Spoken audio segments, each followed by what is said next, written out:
Halo semua, selamat datang di video presentasi saya. Perkenalkan, nama saya Aulia Witri Alistiani dengan NIM 202402110008 dari kelas SP241 jurusan Sistem Informasi.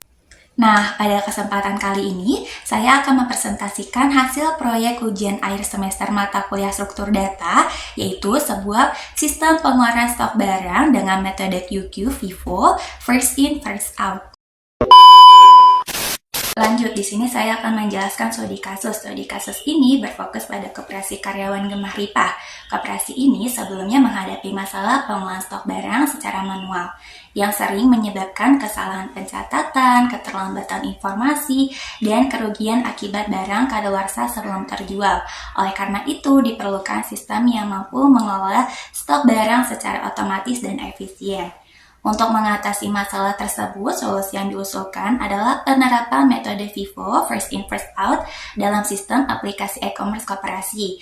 Metode ini memastikan barang yang masuk lebih awal akan keluar lebih dahulu, minimalkan resiko kerusakan atau kadaluarsa. Dalam penelitian ini, Koperasi Gemah Ripah dijadikan studi kasus untuk menerapkan metode FIFO pada aplikasi stok berbasis web, agar pengeluaran barang dapat dilakukan secara otomatis dan lebih akurat.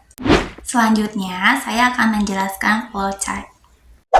Flowchart ini menggambarkan alur kerja sistem pengeluaran stok barang dengan metode FIFO. Proses dimulai dengan start, kemudian sistem akan melakukan input data stok barang.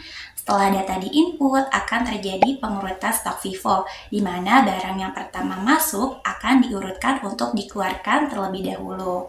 Hasil pengurutan ini kemudian dilakukan penyimpanan urutan stok. Terakhir, proses dilanjutkan dengan stok keluar sesuai dengan urutan FIFO yang telah ditetapkan dan diakhiri dengan N. A few moments later. Selanjutnya, di sini saya akan menjelaskan kode Java yang mendemonstrasikan implementasi sederhana metode FIFO, first in, first out, menggunakan struktur data QQ di Java. Yang pertama, inisialisasi QQ. QQ string stok sama dengan new linked list. Baris ini membuat sebuah antrian QQ bernama stok yang akan menyimpan data barang dalam bentuk string. Linked list digunakan sebagai implementasi konkret dari antrian. Kedua, menambahkan stok barang NQQ stock offer. Beras 10 kg expired 2026-0201. Stock offer gula 5 kg expired 2026-0601. Stock offer minyak goreng 2 liter expired 2026-10-11. Stock offer telur 3 kg expired 2025-01-05. Metode offer ini digunakan untuk menambahkan elemen ke dalam antrian.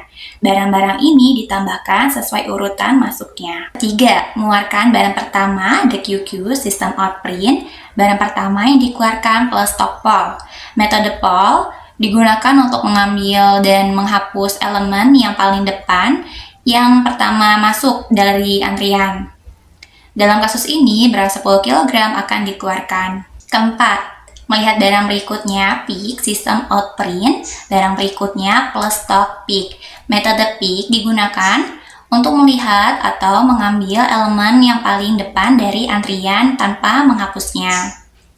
Setelah beras dikeluarkan, gula 5 kg akan menjadi elemen terdepan. Dan yang terakhir, kelima, menampilkan sisa stok. Sistem outprint, sisa stok barang plus stok. Baris ini akan menampilkan sisa elemen yang ada di dalam antrian. Setelah operasi poll dan pick menunjukkan urutan barang yang masih tersisa di stok. Berikut penjelasan dari outprint-nya.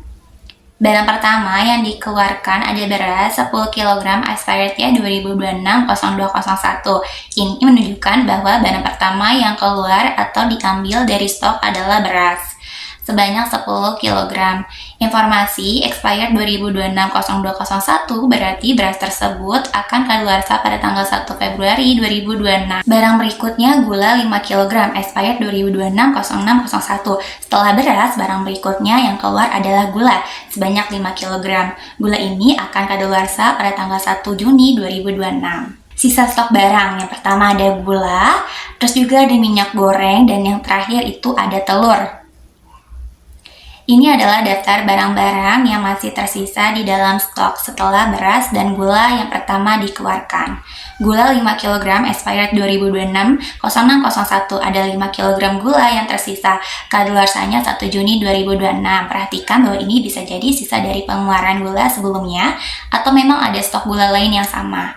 Yang kedua ada minyak goreng 2 liter dengan expired 2026 10/11. Ada 2 liter minyak goreng yang tersisa. Kadaluarsanya 11 Oktober 2026. Telur 3 kg expired 2026 0105. Ada 3 kg telur yang tersisa. Kadaluarsanya 5 Januari 2025. Penting ya karena sekarang sudah tahun 2025. Demikianlah penjelasan mengenai sistem pengeluaran stok barang. Semoga informasi yang saya sampaikan ini bermanfaat dan dapat menambah wawasan Anda.